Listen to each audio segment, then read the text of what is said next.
さい。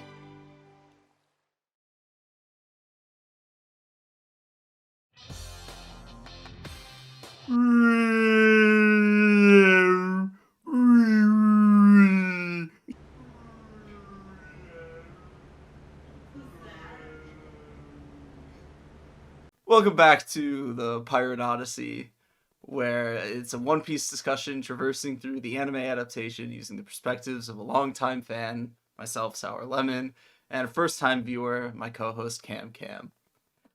Hey. You never know what will be encountered in this great pirate era, including whales, as our next discovery is the Impossible Mountain, the Reverse Mountain, and a cactus graveyard. That's right. That's right. So, getting right into it, what do you think about just the set piece that is Reverse Mountain? Okay. When we watched this, it was really late at night. I want to say like the usual 1 or 2 o'clock in the morning. So like this whole setting felt like a fever dream. Honestly, I was like, As "What a is lot of One Piece happening?" feels like a fever dream. Like just heading straight to the Grand Line. I was just so confused. I don't know like what I thought the Grand Line was going to be like, but I didn't think it was going to be like this. And then going from Completely out like of expectation then. yeah, completely. It's just so out of left field, I feel like. But like it was fun. It was fun, but like it took a little bit to get your bearings, you know? So yeah. Yeah, it is certainly a very interesting idea. So that to have the world, so it's crisscrossed by a large strip of land that is impossibly high, effectively, called the Red Line. And then the Grand Line on the other side of that. And the way to get into the Grand Line from any one of the four actually big major oceans is to head into this one mountain that has a current that scales up the mountain, which is totally counterintuitive, of course, because gravity. Yeah. And the way that it's explained, which is a actually like reasonable, logical explanation, even if like realistically it wouldn't happen at all, is you have a temperature difference at the top of the ocean compared to the bottom of the ocean that's causing the current to extremely aggressively um, get dragged into the red line and down underneath it. And the effect of that is that an ocean current is so fast and aggressive going into the into Reverse Mountain that it's able to scale the mountain even. Yeah. And so Which what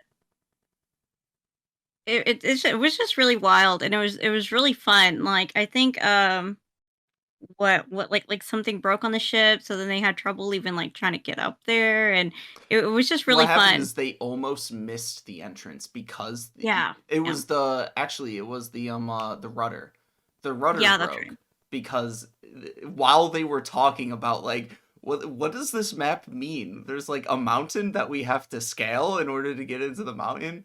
Usopp's sitting in the back trying to steer it, and he's like, "Guys, I can't move the Yeah, rudder. yeah. It's not moving," and it snaps. And so Luffy Yeah. has to use his body to guide the ship actually into the entryway.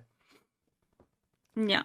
But which was really fun. It reminded me of like those those rides that you go on like at theme parks and like Six Flags and stuff. That's kind of what it Or reminded like me of. It was Splash pretty. Mountain, Yeah, yeah, yeah. Yeah, or that's just a log flume in general. yeah, that's what it reminded me of. So it's pretty fun. And of course, in the anime only, since this comes off the heels of the Millennium Dragons arc, we get Sicko Sicko Guy makes a brief comeback Oh yeah. to sit there and pretend to be threatening before Nami just kicks him off the ship. Which good for her in her blue shoes because like she has the same shoes in each color, which is good for her. And she Yeah. kicks his ass in her blue shoes. and effectively just kills him, because Yeah, like he that's just goes in the current. that's a very interesting aspect to it. So like I've seen this image, I think it is posted online, of like a collaboration that Oda did with who's the author of Dragon Ball again? Um, No idea. I don't read Dragon Ball. It's not well, my kind of thing. I forget his name. He also does the art for Dragon Quest. I'm just blanking on his name right now.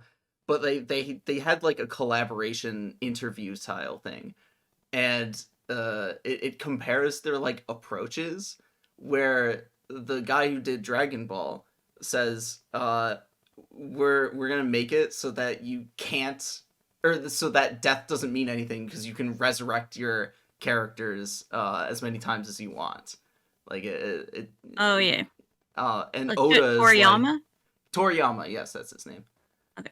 Um, and Oda, on the other hand, is like, uh, well, what if we just never kill characters ever?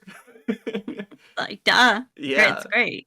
Um, and you'll see going forward, like it is broadly true. No matter how much people get just like beaten, presumably to death, whether they be a main character, a Straw Hat, or one of the antagonists, they have a tendency to not die most of the time. But Yeah. in the case of Sicko man, absolutely no shot he's coming out of that alive. Bye. They Which, they like, are we really sad? No, we're No. not sad. He was No. freaky. He was a sicko. It wasn't so. But Over here trying to were eat like dragon flesh. Like, ooh. yeah. They were like just having a conversation about how if anyone who even can swim gets caught in the current going up Reverse Mountain, they'll just fucking die because it's so Yeah. strong. And that guy can't even swim because he ate a devil fruit, and Yeah. literally So he's nobody goner. there is there to save him. So, Oh well. I mean, No love lost, yeah, he is an anime only character, so it doesn't matter if he dies or not. But he's definitely dead. Oh yeah, for sure. Which, like, okay, whatever. He can die. He tried to eat my poor dragon, like my favorite dragon, the dragon I cried over. Uncle So Ryu. yeah, No, don't eat Ryu. so sad. And, oh my god! And then we go from an animal arc to another animal arc. Man, I couldn't take So it. true. My except this heart animal- could not take it. Except I like this animal a whole lot more than Uncle Ryu. Yeah, that's true. I mean, yeah, I did too. Well, no, I think I like Uncle Ryu more, honestly. Well, I don't know. I think I like dragons more than whales. We'll see how you think about it as time goes on. Okay. So they get to the top of the mountain, get this really cool shot of the water turning into ice because it's like so cold up there as soon as it exits the current, and it forms a rainbow, and they're like flying in the air temporarily. Really beautiful. Yeah, that was really cool. Like animation in this scene is just gorgeous. It's really beautiful. Yeah, I give it. I wouldn't even say the animation is particularly good. I would just say this is all just them putting Oda's manga panels to color and putting it on the screen. And that's just how good his like vision and his depiction of what is going on is, because I haven't exactly looked at the manga, but I wouldn't be surprised if it's basically 1-to-1. Yeah, I did look at it. I did look at it a little bit, and it is pretty much 1-to-1. I mean, it's really pretty. So yeah, in the manga. Yeah. So of course, without Sicko. So yeah, without Sicko man, he's a real sicko. Yep. And so they start going down the mountain, and lo and behold, in front of them is what appears to be a big old wall. But it's a wall that makes sounds, because it's not a wall. It's a whale. Yeah, and what, like, Luffy decides, and they're like, oh, Ikitsu doesn't see us. Like we're gonna die. Nami's ready to die. Like she's already settled on the fact they're like that trying their best to stop the ship in any way possible. I think they got like oars ready to like paddle out the way. And Luffy Yeah. just like shoots a cannonball at it, I think, right? Uh, it was. I think. Yeah, it was Luffy. I thought it might have been Usopp, but it was Luffy who shot the cannonball.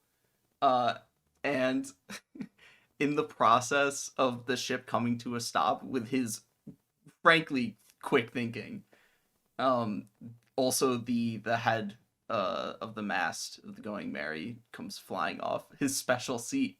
It was Luffy's special Yep, seat. yep. And he's my special seat. I'm like, that's what you're worried about right now. Well, not only that, but in anger and retaliation, he punches the whale's eye. Yeah, literally right in the eyeball. And the whale just opens its mouth and Yeah. just And yep. it's worth saying that this is like a big whale. It's huge. I mean, because it looks like a wall as they're Yeah, going like on it. It looks like a huge wall. Like, yeah, and I think Nami says like, there's not supposed to be a mountain here. Like, there's not yeah, like this is weird, you know? yeah. It's because the species of whale that it is an island whale, so it's full grown. It is the size of an island, and I believe this whale is about full grown Yeah, at yeah, this point in its life. yeah. I think so. And you also see early on it's got a whole lot of like scarring and wounds on its head. I forget what you thought those looked like when you first I saw it can't though, remember. but you I did can't not remember. think that it was scarring. I can't remember. I thought it maybe I thought it was like paint or something. I can't remember. Yeah. Um But yeah, like I didn't think it was scars. Like I don't know. Maybe just because it was like because it was like on a whale, so like it was on like a black background, so it was just I don't know. it just went over your head. Just bit of a Yeah, stupid moment. Um yeah, a little bit. yeah. So the whale of course gets angry, it gets punched in the eye and it swallows the Going Merry with everybody except for Luffy on it Yep, because he escapes. yep. Um Yep. And so he's like on top of the whale and just starts punching the whale. Like, give me yeah. my friends back. We're supposed to go on an adventure. Yeah. Oh, he's like really upset too because Yeah. he like at that point pretty legitimately thinks that they're just like gone. Yeah, literally. I would too. Like, they've been swallowed by a whale. I'm pretty mad too. Yeah, Actually, I probably wouldn't be mad. I'd probably be sobbing at this point. But like, right. you know, But he eventually finds a hatch on the top of a the whale. door. Yeah, it's Yeah, just an actual hatch. and so my thought is like, I think I told you I was like, is this like a machine? Is this like a mechanical whale? I'm so confused. It's like, what is happening? I mean, it's certainly got mechanical components, but no, it's not like Yeah, a freaking Professor Layton finale. literally, Um, that's what I thought it was. and And so I was like, is this somebody's ship? Is like somebody controlling it from the inside? Yes. yeah. Yeah.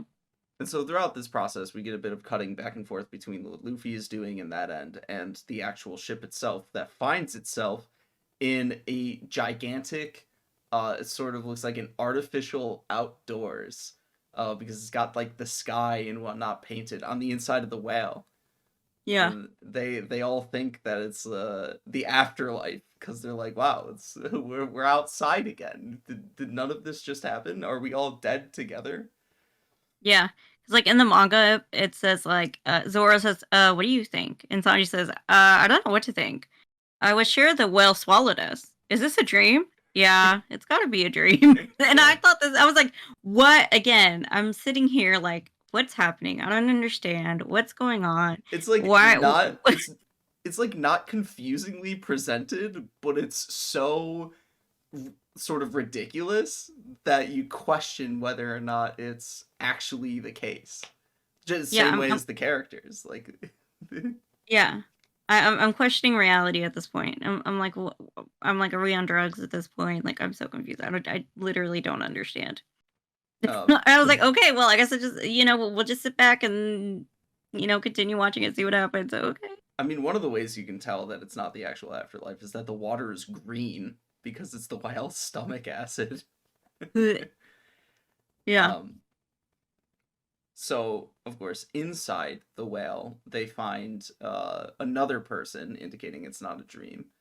uh, the old man Crocus, Yep. and Who what? I can't remember who said it, but somebody thinks like, "Oh, look, he's got a flower," or something like, "Oh, it's a flower." Yeah, I can't remember who says it. I think it's Luffy who points that out. He looks like he's got Oh, okay. no, maybe not. One of them. It's like his headdress though. It's his headwear. Looks like a big Yeah, old yeah. flower, which I think Crocus might actually be the name of a flower. Now that I think about it.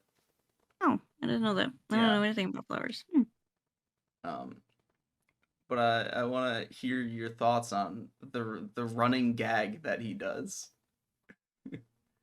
The running gag that Crocus does, Yeah, when they first meet where him. he just doesn't talk to them.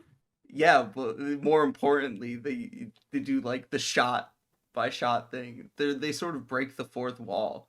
There's like the over dramatic like cut between different perspectives as it like zooms on his face, and I think I thought it was a hilarious gag.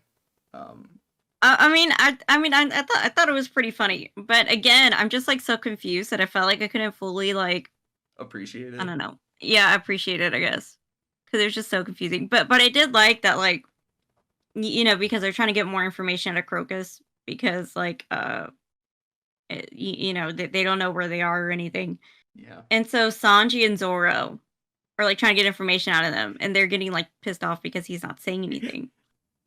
He's not he's first of all doing the running gag where they're like getting pissy because he's over dramatizing things that aren't very dramatic, and then he's not giving them very like substantive answers on top of that.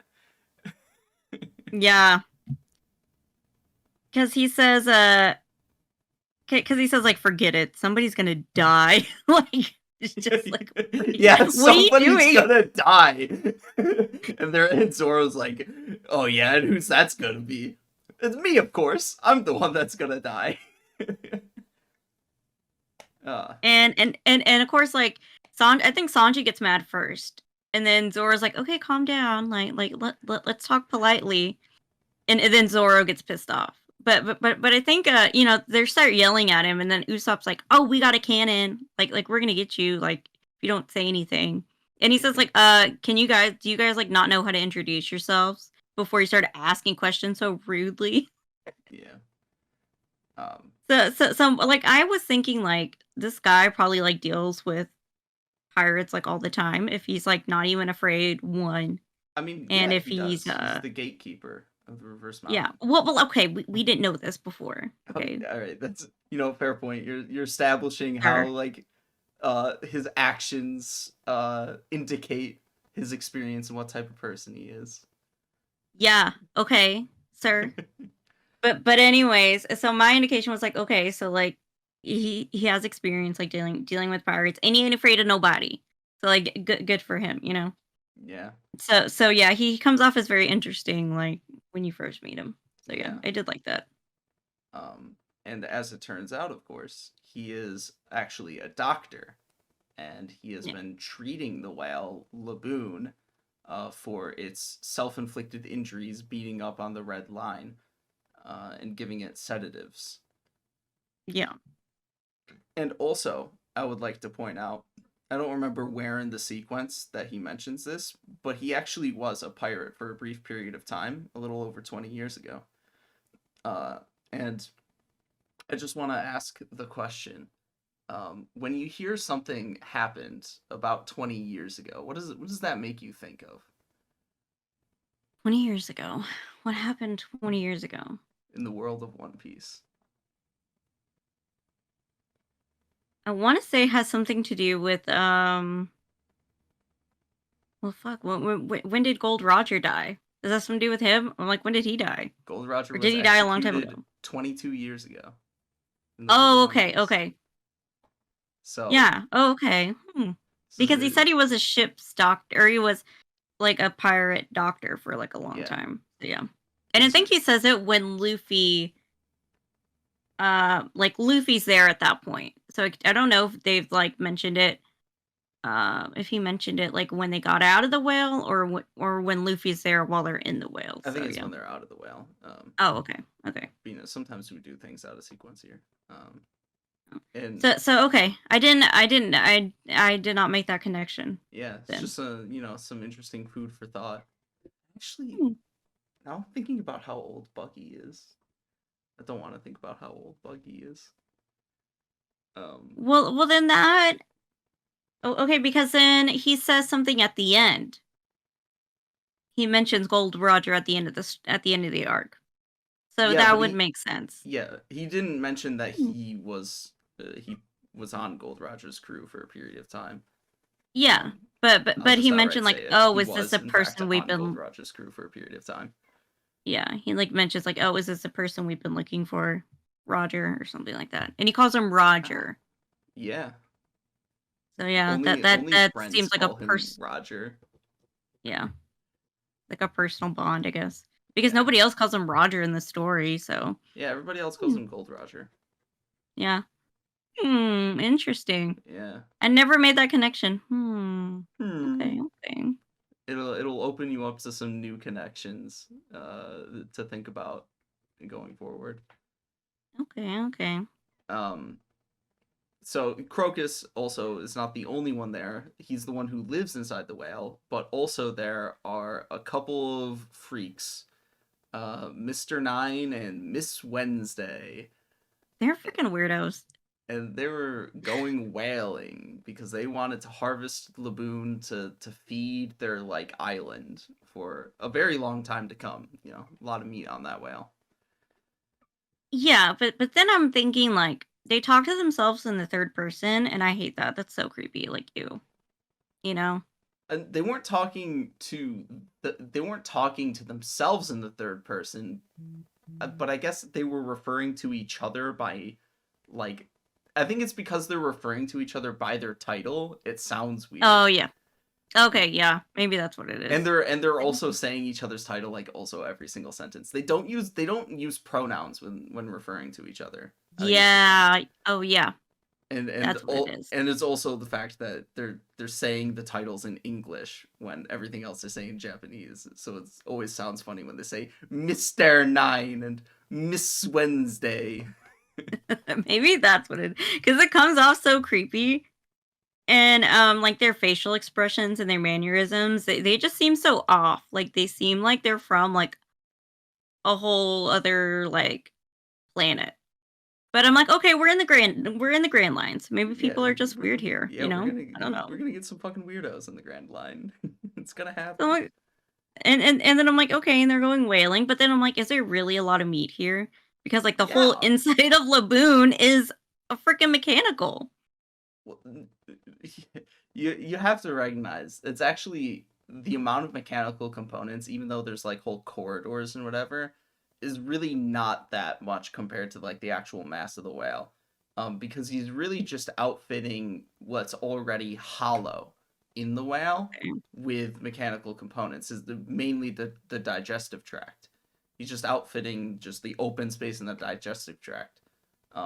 With mechanical parts and corridors and whatnot. Whereas the whale, of course, is like significantly larger than that. Yeah. Um, Okay. Okay. it's, I, I, it's s- I s- I still think it wouldn't be fun to like harvest and like dig through. You gotta well, dig through okay, like the mechanical no, it components. would not Like, be fun to harvest a creature the size of an island, but it definitely would feed you. but I'm like the cannons they use because they jump like they're in the corridor with Luffy and like Laboon is like rocking back and forth because like he's howling at the red line. And so Luffy's like runs down the corridor because like gravity. And Yeah, so pushes them through the door and they come out with like cannons. And the cannons they have, I'm like, they're like tiny. And I'm like, you're gonna yeah. use that? They did not seem like they had adequate equipment to actually like kill Laboon. Yeah. Nor did they seem to have any means of actually like bringing him back to their island. They didn't have like a Yeah. ship or wait, they might have had a ship, but I think it got destroyed in the process of everything that happened. But either Yeah. way, it would not have been very easy for two people to drag back a whale the size of an island. So So it was rather ill conceived plot. Oh yeah, yeah. So they're just weirdos, they don't know what they're doing. So like They really they're don't. kind of fishy. Um, let's uh, we've talked about like all the other stuff, so let's now mention Laboon himself and his story, which is Ugh. quite tragic. It's Um, so sad. See, piracy is not something that Gold Roger invented, obviously. Hmm. And so there were also pirates 50 years ago in the world of One Piece. And they also sought treasure in the Grand Line. Um, so a group of pirates from the West Blue, uh, who had befriended a baby island whale, and named it Laboon. They're like, we're gonna go to the Grand Line, and they wanted to leave Laboon behind because obviously he's a baby whale. Uh, but it followed them up Reverse Mountain. Um, Yeah, and this caused Laboon to effectively get stuck in the Grand Line, or at least at the entrance of the Grand Line, because they leave him there because it's too dangerous. But they make a promise. We're going, when we get to the end of the Grand Line, we're going to come back and see you, Laboon. Unfortunately, that was 50 years ago. Hmm. Yeah. And So so and so Sanji's automatic thought is that like they died. This is 50 years ago. Like they're dead. it's They didn't more make it than out of the Grand likely. Line. Yeah. I mean, they could have. The Straw Hats come up with a few hypotheses. They're dead. They fled the Grand Line, or they forgot about and abandoned Laboon, Yeah. within the Grand Line. Uh, all of them obviously lead to Laboon being alone by himself tragically. Yeah. And then Crocus mentions that like I'm afraid reality is even crueler than fiction. And he said he heard from a reliable source that the pirates fled the Grand Line. And I guess they ended up going through like the Calm Belt. And so they were able to get out, but like I they mean, they're never not likely returned. to have Yeah. made it out of the Calm Belt, and he Yeah. never heard anything from them after they supposedly went through the Calm Belt.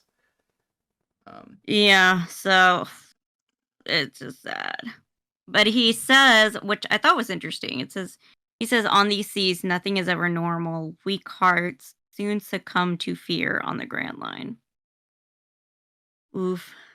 So, that does hit you hard. yeah, and I mean, what hits even harder is the fact that Laboon, who is so deeply depressed, I guess, by the loss, so deeply affected, he wants to beat down the red line, this gigantic rock formation that's even many more magnitudes larger than Laboon himself, in order to find his friends. Um, and he's Yeah. been just hurting himself along the way, and that's why Crocus has needed to treat him as a doctor.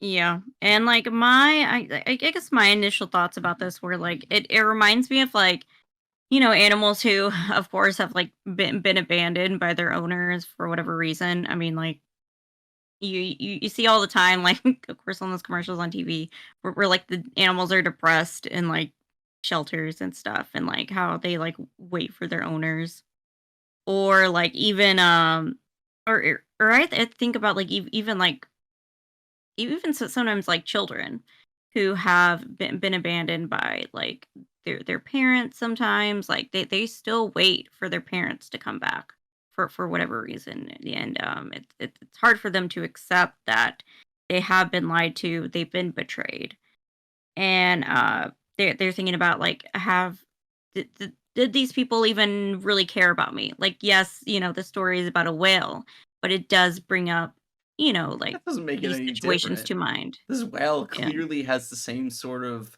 Yeah. sapience as a normally domesticated animal, Yeah. And so potentially even more so. and so he still hopes, like he's like it's hard to kill that hope. both see and feel his pain because he's like even crying. More importantly, it's in the whale sounds that they're playing, and at least the way they frame the whale sounds, because like obviously a normal human being can't parse whale sounds. But the way that they frame the whale sounds, they sound incredibly pained as he's Yeah. wailing away at the red line, and you see the gigantic scars on his head. Um, Yeah. it's And very potent. even I think even Nami said like he sounds so mournful. So Yeah, he's mourning the loss of his friends, you know. yeah. Um, and so what does Luffy do? He decides to fight the whale. He he takes the mast off. And everybody's Yeah, like, he "Is that the takes the mast of our mast ship?" off the Going Merry to fight him. Yeah. And everybody's like, is that the mast of our ship?" And they're like, "Yeah, it is." Okay. No, It's like just they're just like just whatever. What can we constantly do, you know? destroying the ship. Like we can't do anything about it. I mean, So, Usopp was freaking out because he's like, "You destroyed the ship that my basically girlfriend gave us." yeah, yeah, pretty much. And everybody else is like, "Nah. What can you do? It's Luffy. Like, what are we gonna do? Stop him?" Ooh. Like, Yeah. The only one who potentially could is Zoro, as we'll talk about later. yeah, Um, yeah. uh, And I think they say like because he climbs up the mountain, like he climbs up a cliff, I think, at first to like reach Laboon because he's so freaking big. And and they're like, "Does Luffy want to go mountain climbing?" It's yeah, just like so funny. Did he get the urge to go mountain climbing? yeah, and he's just being whaled by this whale. Oh yeah. And the interesting thing about it too is that Luffy says that it ends in a draw. He was definitely losing to that whale. Mm-hmm. He was not Oh yeah, doing for sure. anything to the whale, and he was being slammed against the side of the cliff. Oh yeah. Like no, I mean that whale was ticked. I mean, I Yeah, would be too because like you can see the blood like squirting out from that yeah, mask that he just hits him yeah, with, because you he know? jabbed the mast into its blowhole. Oh, like Luffy, God, did you have to go that far, my dude? Come on now. He did, because the point of the fight was to give Laboon somebody else to live for, somebody to sort of like fill that void in his heart, to replace the pirates that supposedly abandoned him with the Straw Hats, um, in a very like touching way, even if it's even if Luffy does it a little bit obtusely. Um, he does it He does it very his own way, you know? yeah, and he succeeds. They develop a new bond with the whale, um, and Luffy paints his like shitty version of the Straw Hat flag on the whale, and is like, until we come back, you cannot destroy the. You're not allowed to destroy the flag that I painted on you, because he painted it over the Yeah. scars on Laboon's head. Yep. Of course, it would like wash off in the water eventually. Yeah, Um, yeah, but you know, Laboon, you know, it gives a reason. It gives yeah, Laboon a reason to not hurt himself. yeah. So yeah, And the point is to be symbolic, and of course, Crocus could always like repaint it. I actually wouldn't be surprised if at the end of One Piece, when they do like whatever wrap up shit and whatever, and they go back to Laboon, the flag is redrawn to be more accurate to the actual Straw Hat flag, because like yeah, Crocus redrew it or something. yeah, Um, yeah. And my thoughts about this were like, and Luffy does say, "You got to rival me, and I'm coming back here." So he makes a very declarative statement that I am coming back here. And he also, we also know that Luffy takes promises very seriously. of course. And so does his crew. You know, they take promises very seriously. At this point in time, Luffy has not broken a promise. And so and he can't even imagine breaking one. Yeah. So we know he's going to keep this one. And we I guess what we can learn is that like we can move on from our past experiences and start anew, basically. Yeah. So I mean, what I think is interesting about it is, of course, the Straw Hats have no intention to break that promise. They intend on coming back, and of course, since they're the main characters, they'll end up coming back at the end as when the yeah, series ends as well. Anyways, um, but it's not as though the previous pirate crew intended when they left Laboon to abandon him in yeah, whatever form that takes. So even though Luffy is doing this, he has no way of knowing that he will actually succeed in his journey to become Pirate King and wind up coming back to Laboon. And he constantly has and will face death in the process. And so he he has every intention to succeed.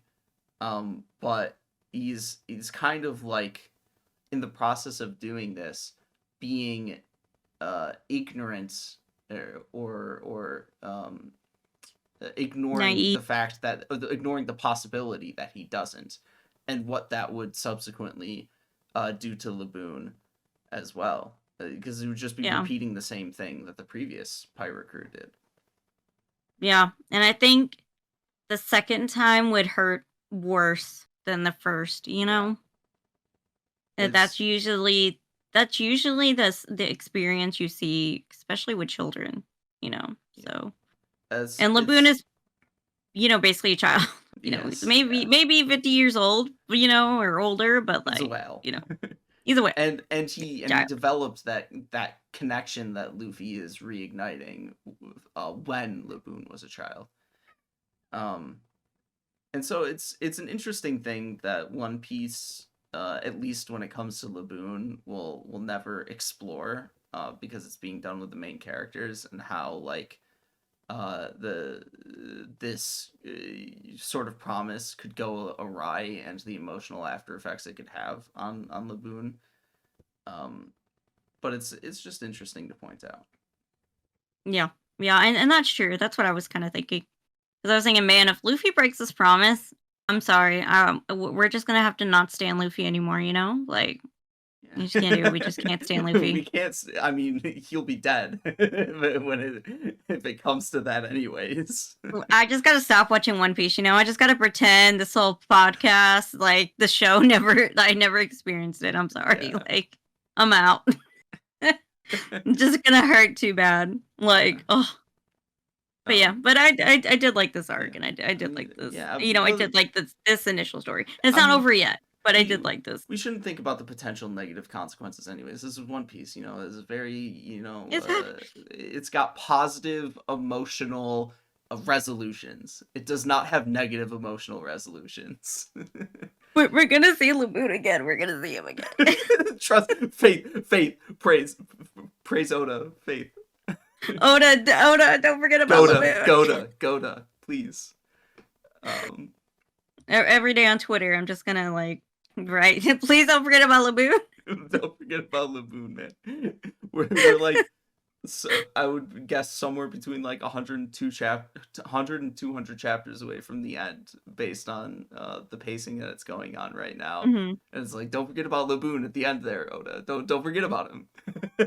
if you do, man, just gotta stop standing One Piece. Yeah.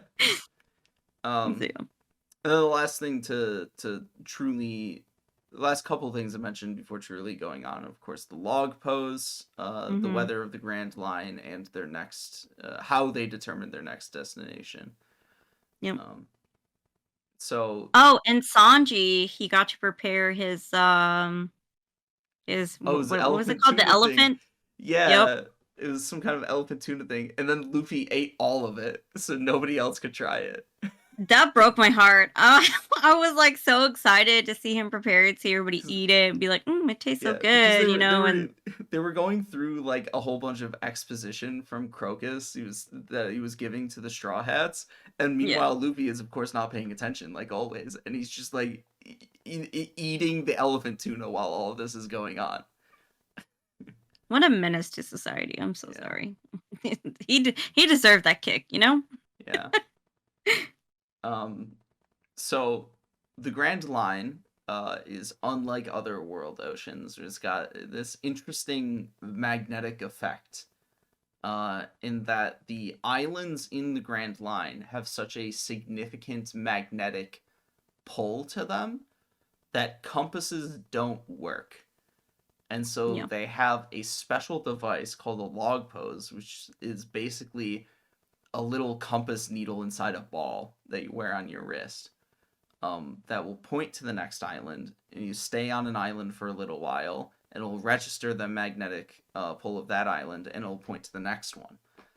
Um, so ignoring the obvious like ecological disaster that it would be to have such like wild, Strong magnetic yeah, field, yeah. to have so many concentrated sources of magnetism just strewn about the ocean.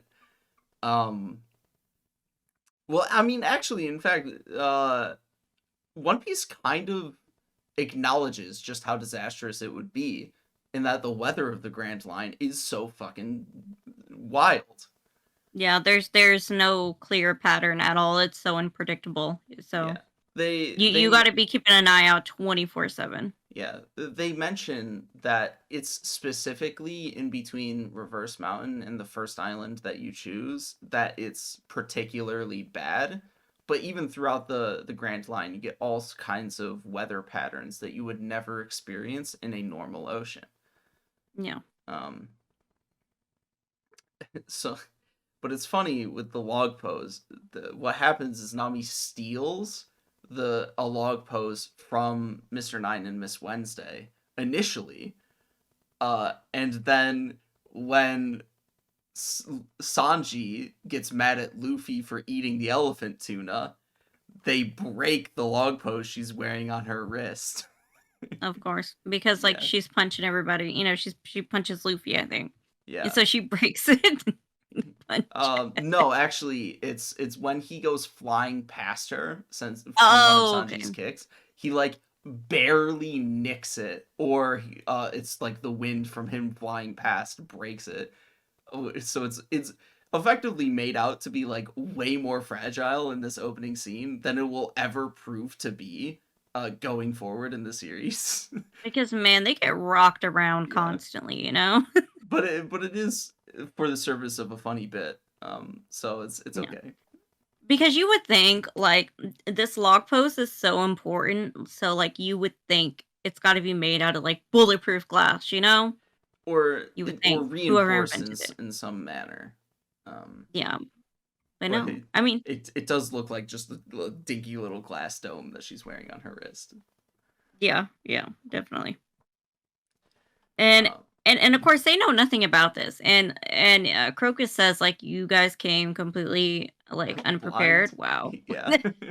I'm like, of course they did. Well, Duh. not completely unprepared. They stole a map of the Grand Line from Buggy, Yeah. so that they knew how to get there. At least but they knew how to get there, you but know? even then, they It knew could have been nothing worse. about like the process of getting there. They just saw on the map, oh, mountain with current. What the fuck does this mean? Let's go. So yeah. It's only I'm because like, Nami is such like a naturally gifted navigator that they're able to do anything at all. yeah. And so at this point, right, it's like sorry, like my contact is like bothering me, so I'm like, ugh. So like we have Miss Wednesday and Mr. Nine get attacked by like what, like a bird and Yeah, a vulture and an otter. an otter. They're known as the Unluckies, and we'll later see as we get farther into the Baroque work stuff. They're number 13, Mr. 13. I forget what the code name of the I don't know which one is 13, and I don't know the code name of the other one, but they're effectively the number 13. Um, Okay. but it's an otter and a vulture. Yeah. And so they attack them because like they took too long. And I guess they took too long, or because their mission was unsuccessful, Yeah, or maybe it was a both. combination of both. Yeah, They were, I imagine it was they were checking in on the progress of the mission, and saw, because it was taking so long, and saw it was unsuccessful, and so they attack. yeah. So it seems like at this point, I'm like, what is happening? There's a lot going on. A common theme with what happens to you, especially at the beginning of any given arc, is you're bombarded with a lot of like very, not just information, but like weird information. Yeah, Because it's stuff that you wouldn't. It's creative stuff that you like wouldn't expect to be happening. 'Cause One Piece is like very weird series, and yeah, so there's so many like different things happening that serve as like foreshadowing to later things that happen, that you will say fairly regularly, what is going on? what what the fuck is happening? constantly. I'm constantly confused, and I'm and like, I no. and I have to sit there and be like, and patiently not mention that, oh, you'll understand in like the 20 to 50 episodes. Put a pin in it. Put a pin in Put a it. pin in it. We'll get there eventually. Oh, remember that pin? That oh, okay. This is it. Yeah, it's back to it. Yeah. Uh, So and what? Like the sea otter look? I think it's like wearing pajamas or something. Like some like I think it's like wearing polka dots or something. yeah, it's wearing some kind of polka dot outfit. If you take it as pajamas, then I'll take your word for it that it's pajamas. I I don't know. I It did looks like not little. think of it that Uh, way. From what I remember, I'm gonna try and find the panel, but like they look like little footy pajamas. It was my first thought. Yeah. And their mechanism of like attacking people who fail their mission is for the otter with seashells to like clap them together so that they spark to light a fuse on a bomb present that the vulture is Yeah, carrying. It's like, it seems kind of inefficient, but okay. but okay. Yeah. Yeah, the sea otter's wearing like a little hoodie. They look like footy pajamas. I'm It so is a serious. onesie. Why does the sea otter have footy pajamas? I'm so confused. Again, what is happening? Oh, and then the vulture has like a little flower hat on that looks like it matches the footy pajamas of the otter. I didn't Again, even notice that. again, what is happening? So confused. Such Uh, weird outfits. Oh, but the thing is, Miss Wednesday's outfit, she's a baddie. She's looking good. Yeah. she's got like the like spirals and circles. Her outfit Yeah. actually is quite fashionable. She's got like Yeah. the over jacket over like a nice looking swirly. I don't remember if it's a tank top or a t-shirt.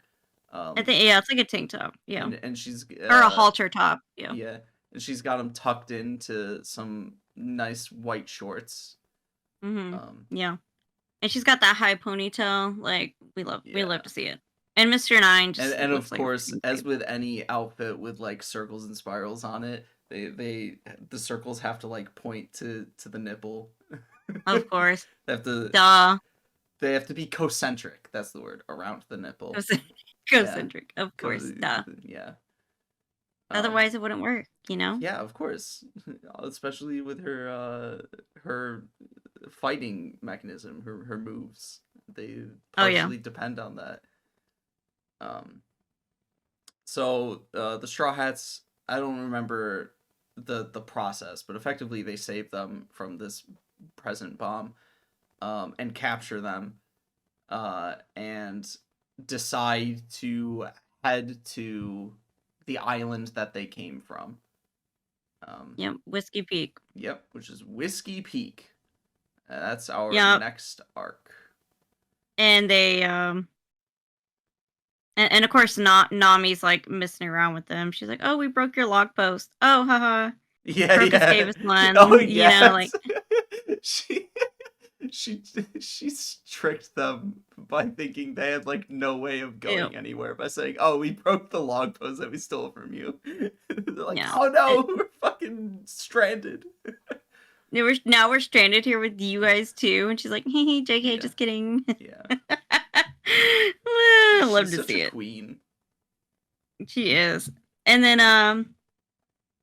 they say goodbye to LeBloon, and this is Lebloon. where Crocus says, could that bunch be the pirates we've been waiting for all this time?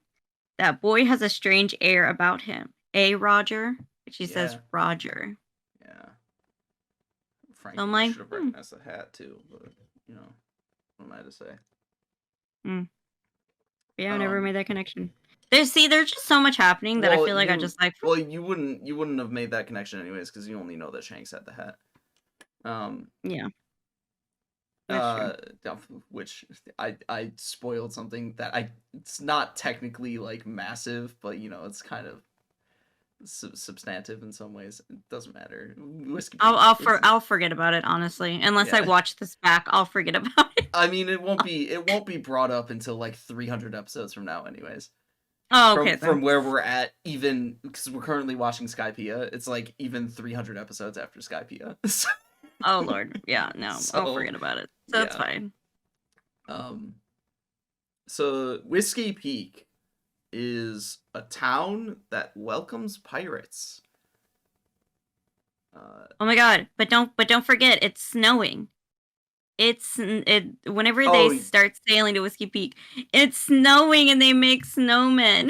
Oh, Of course, yeah. of Usopp course, makes like Luffy. super artistic snowman, and Luffy doesn't. And Yeah, Luffy gets I upset, think. so he beats up Usopp snowman. Yeah, I think Luffy makes like basic snowman, and I think Usopp makes like a mer woman or a siren maybe. I think he calls it a So siren. basically a sculpture out of Yeah, the snow. and I mean, and it's beautiful. Yeah. So yeah, and then and my thing is like they do have no like heating mechanism on the ship. So like I was like, oh, well, Yeah, that's I interesting. mean they have clothes though. And Yeah. we'll see when we get to Drum Island too. Half of them are effectively immune to temperature anyways. Yeah, that's true. They're just like, yeah, whatever. They have to be told that it is cold outside for them to recognize that it is cold outside. Especially Zoro, Luffy, freaking who shirtless. yeah, and especially Luffy, who perpetually wears a tank top and shorts, jean shorts. Looking like a bum. Looking like a bum all the Yeah. time.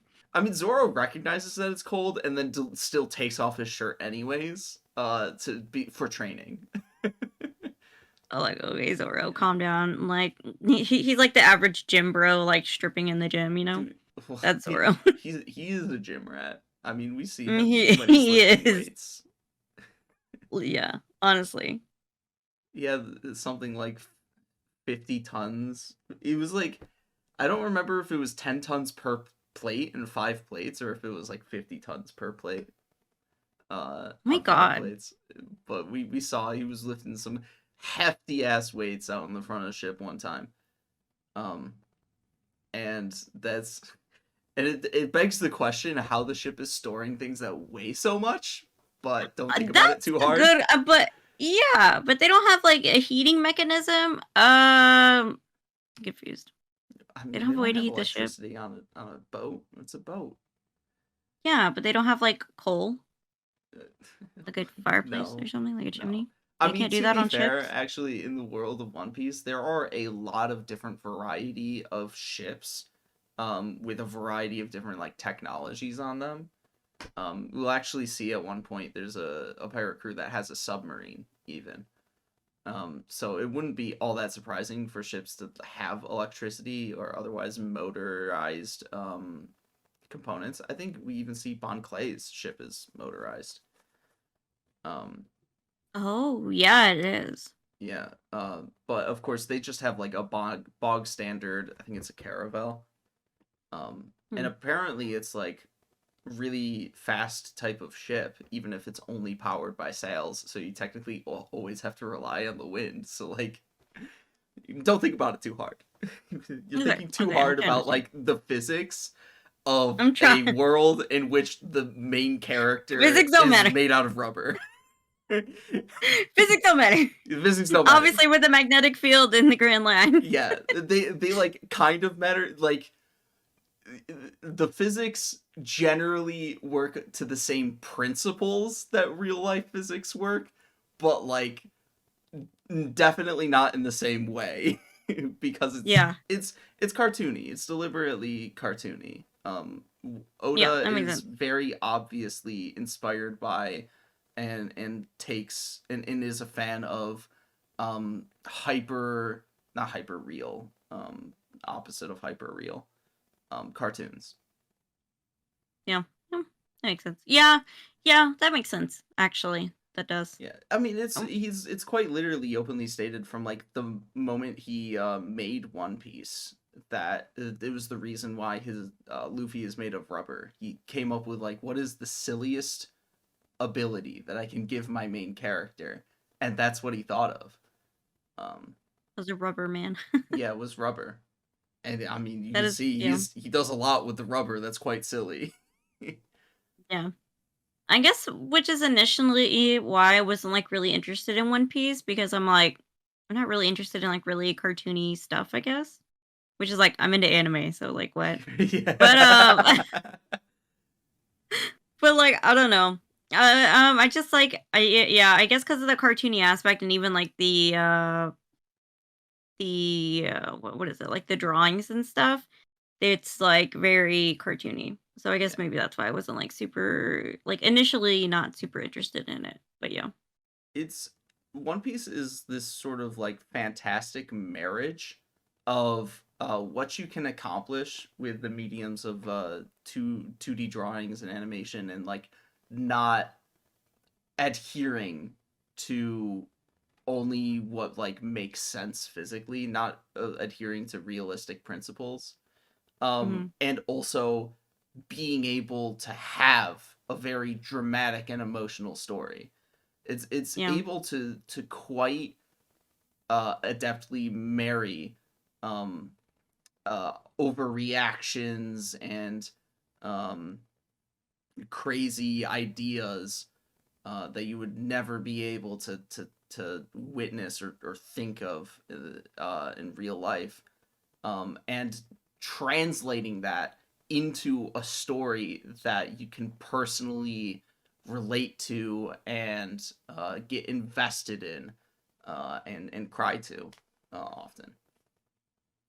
Yeah. And that's true. Like I think and I think that's I mean because like the things I mentioned, I think that's why a lot of people like kind of avoid One Piece. But like if people were to kind of like know that like kind of things that you mentioned do exist in One Piece, that like maybe they'd be a little bit more interested in One Piece, you know? Yeah, but then the other part of that is you tell them that it takes like 30 episodes for them to cry the first time, and then they're like, ah! True, I because don't know like about that.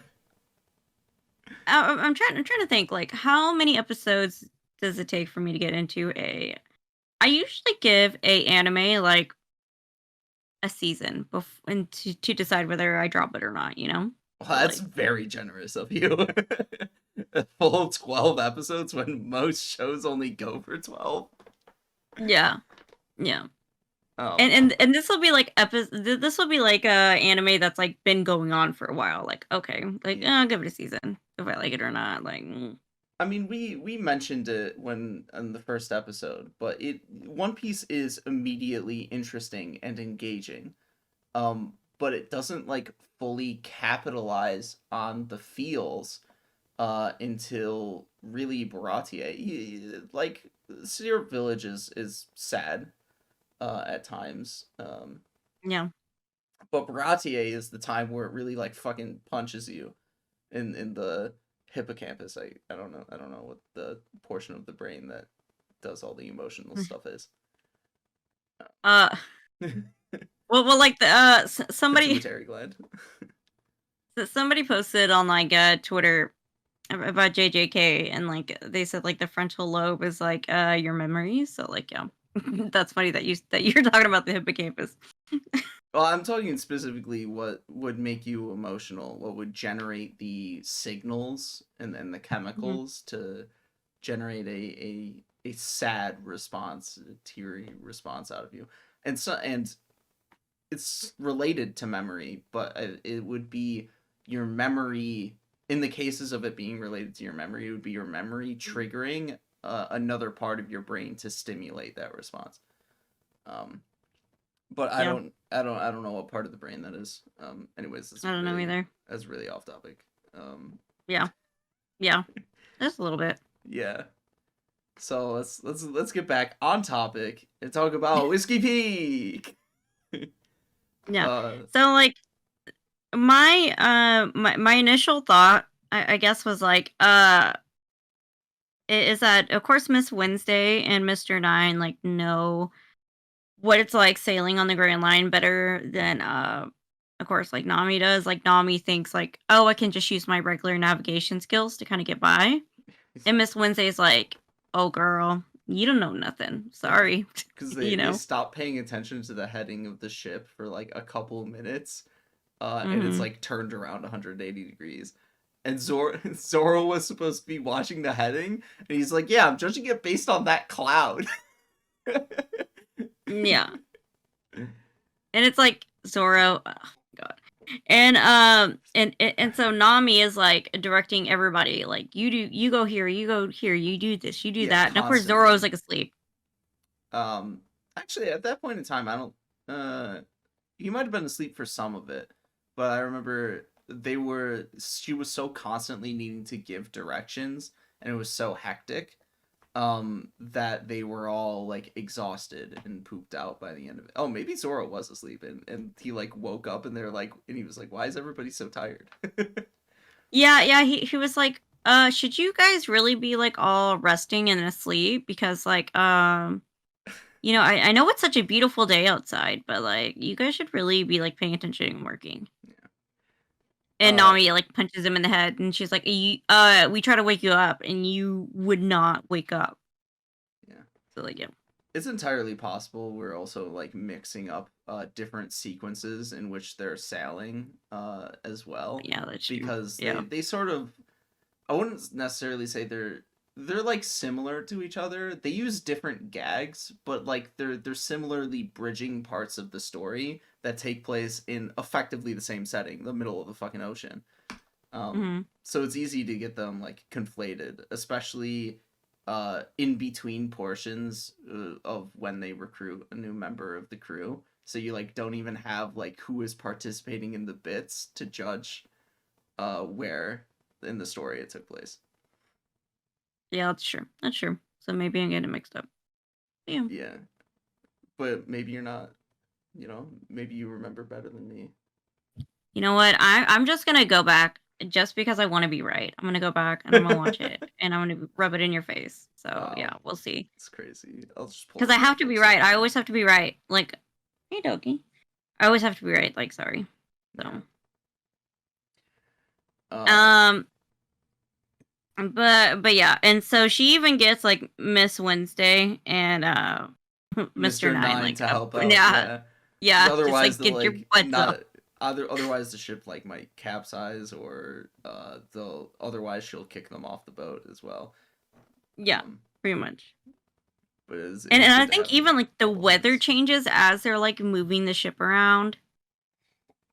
Yeah, It's like I freaking mentioned crazy. before, the weather in the beginning of the Grand Line is particularly wild. And it's very constantly shifting to all of the extremes of the weather pattern, whether it be snowing or excessively hot or thunderstorms. Um, I don't think they encounter like a cyclone or anything like that. Yeah, no. But it's bad stuff. I think they say something to the effect of tons of people who go into the Grand Line like don't even make it to the first island because of the weather patterns. Oh, really? And Oh, yeah, I don't remember that. and you can even think of the context of Don Krieg and his massive fleet, which I don't even know how they got past Laboon. We'll just assume that Laboon was taking a nap under the surface when they crossed Laboon rivers was on him. drugged, like he got Yeah, his drugs and he just passed out. yeah. But like part of the Got his reason he sedative. Yeah, but like part of the reason he wanted Zeph's logbook was because they didn't know what to expect or how to handle the Grand Line when they entered. Hmm. And so they would supposedly have a better grasp of what to do if they read Zeph's logbook, and his journey of the Grand Line. Yeah. Because the weather fucked him over, and then Mihawk fucked them over even harder. So yeah, and even like I can't remember that guy's name that they fed or that Sanji fed. He was like, Gin. no, there's plenty of places you can go. Like, don't go to the Grand Line. Like, even he was like, "Ugh," you know, Yeah. Yay. yeah, exactly like that. Honestly, Liked that noise. yeah, that was hilarious. Yeah.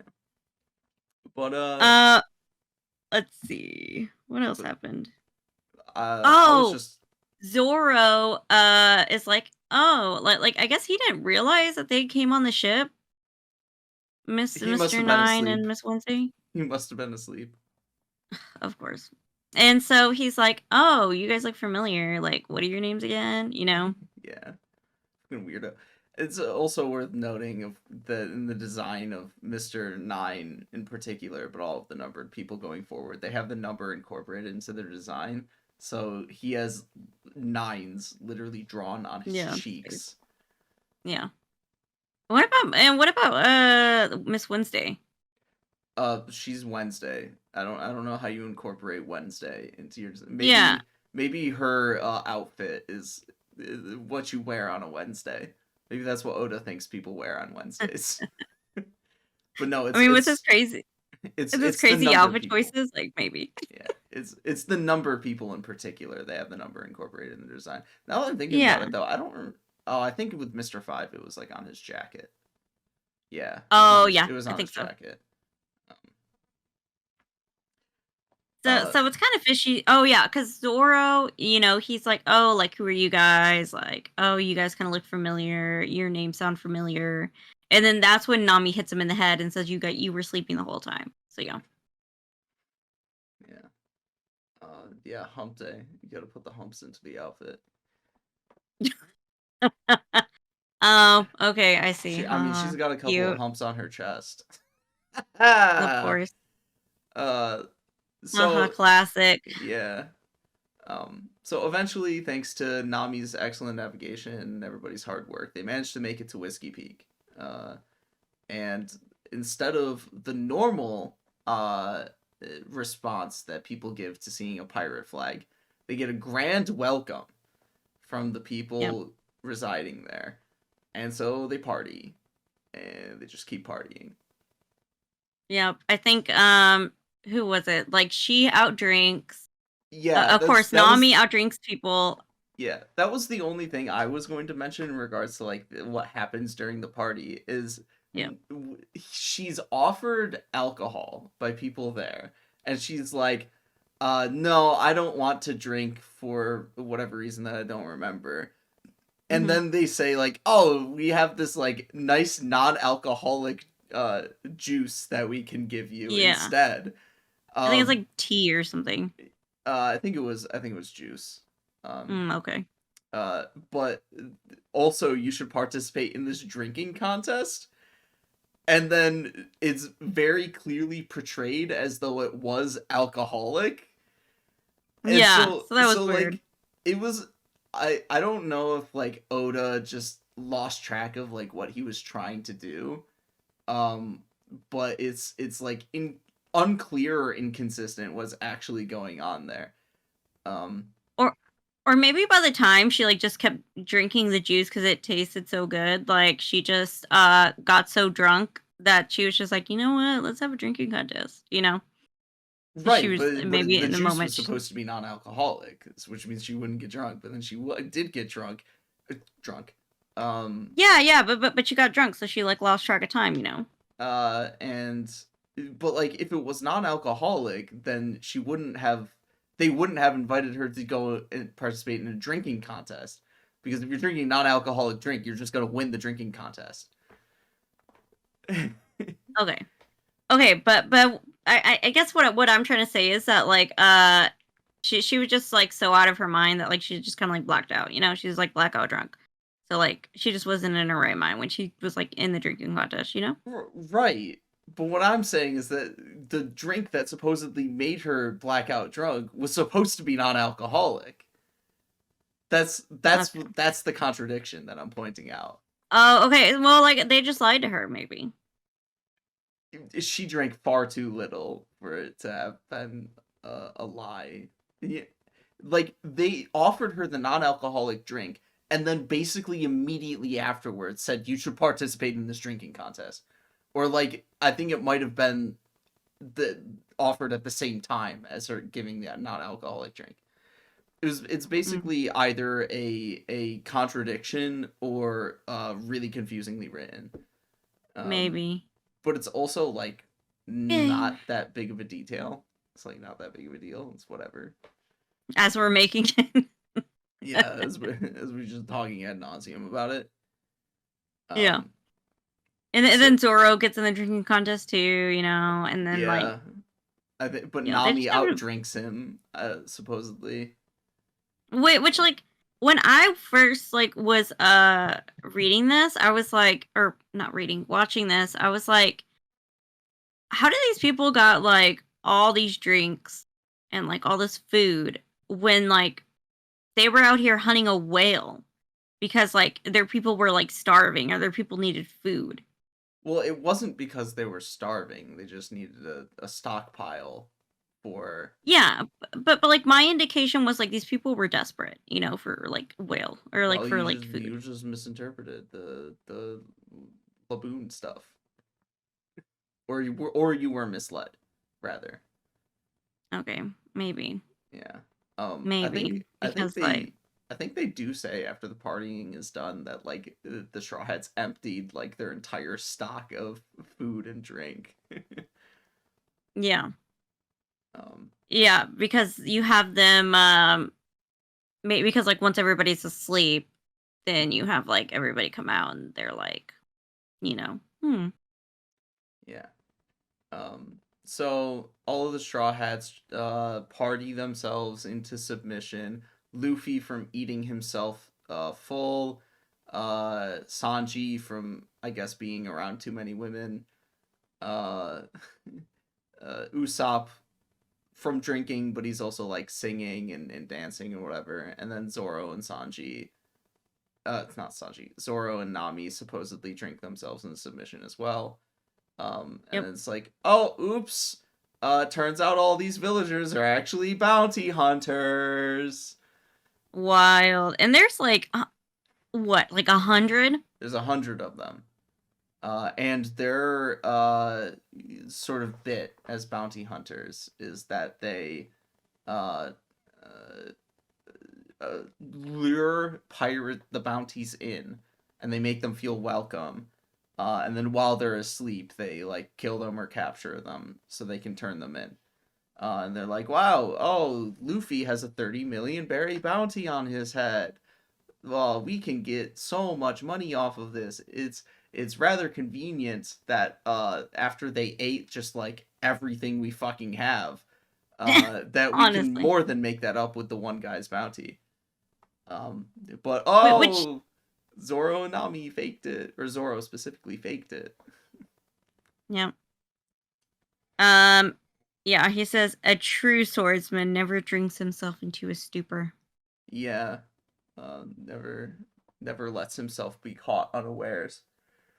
So Whiskey Peak is one of those arcs or like short portions of an arc, I suppose, because it's really not that long. That I frequently see rated very highly by One Piece like content creators and whatnot. Really? Yes. Huh. Um, even higher than like many of the East Blue stuff. And uh the main two reasons for this are Zoro's fight against the 100 bounty hunters and later on when he fights Luffy. And I have to like question why people think that this is amongst one of the better One Piece arcs when there's like really not that much substance to it Yeah. or stuff to get like emotionally invested in. And I feel like it's more an indication of who is like a Zoro stan than who Who loves Zoro? than an actual um indication of the quality of the arc. It's like Because good, like it's funny, but there's just not that much to it. because like I that because that confuses me too. Because like I did not like this arc very much. I was falling asleep through this arc. Wow. To be honest, like I was Sheesh. falling asleep and I was partially confused.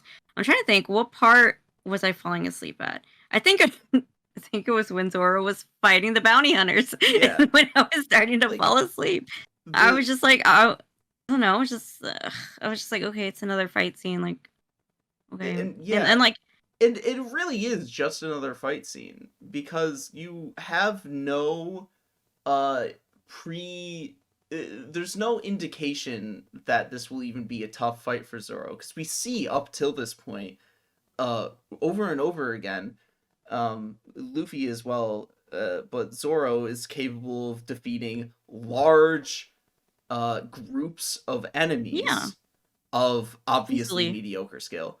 Um like he beat up all of the generic fishmen at Fishman Island when he was severely wounded. So there's no reason to think that he would struggle at all with a mere 100 bounty hunters. Um, there's like creative yeah, choreography involved, but there's no tension. yeah, exactly. There's no tension involved, and the fact is, there's like not really any not really like a lot of emotional impact for me. There's Yeah, no like there's no reason to be emotionally engaged with what's going on either. yeah, and there's no like big bad guy. You know, they're They just like it two almost feels like two a big bad guys stopgap. do show up, but they're played for a joke rather than actually being big bads. Yeah. And so like yeah, this was just it was just kind of boring, I guess. So, yeah. Yeah. I think it was and then it was like towards the end of the arc when we get those two big bad guys that come. I was like, I think I asked you like what's happening, what's going on, who are these people? Because I was Yeah. falling asleep. Yeah. And then the back half of was so like the front half is loaded with I wouldn't call it like filler, but just like a very generic not a low tension fight scene with Zoro and the bounty hunters. And then the back half is effectively loaded with um plot and Mhm. exposition. So you get this like imbalance of fighting and exposition where the exposition it comes at a rapid pace, but it's like fine. It's just that fight scene against the 100 bounty hunters is just like non. It's just, it's just no reason to think it's all that cool. Yeah. Yeah. I mean, we do get to see Miss Wednesday fight and but and that's pretty cool, but Yeah, like again, it's like not that ooh, yeah. ooh so scary. Oda flexes his creativity a couple times with but he plays it off as jokes over and over again. With Mr. Nine and his acrobatics, and he like back handsprings off the side of a building. And then Miss Wednesday and her duck, Karu, have complete miscommunication with one another and just like don't even fight Zoro. And then you Yeah. have the completely nonsensical Saxa shot, the Saxagun Mhm. shotaphone, Saxa And then he's shotgun, and then he's got like the barrels in his hair. which actually do make sense. Those Yeah. make sense, but the Saxa shotgun doesn't. I remember talking about it with you how like a saxophone points effectively upwards, a slight Upwards. angle Yeah. forwards, but effectively upwards. So when you play it, if it's a shotgun, it would effectively shoot at your own face, or at least just in front of it. And in order to actually point it at somebody, you would have to bend over like basically horizontal to actually point it at them. So it's just like a very stupid, awful weapon that would never work. Yeah, honestly. I mean, and like in the manga, because I'm like looking through the manga panels right now, and like, I mean, it does like the choreography in the manga panels, like it does look very cool, and Zoro does look he does look very handsome, and he does look very cool.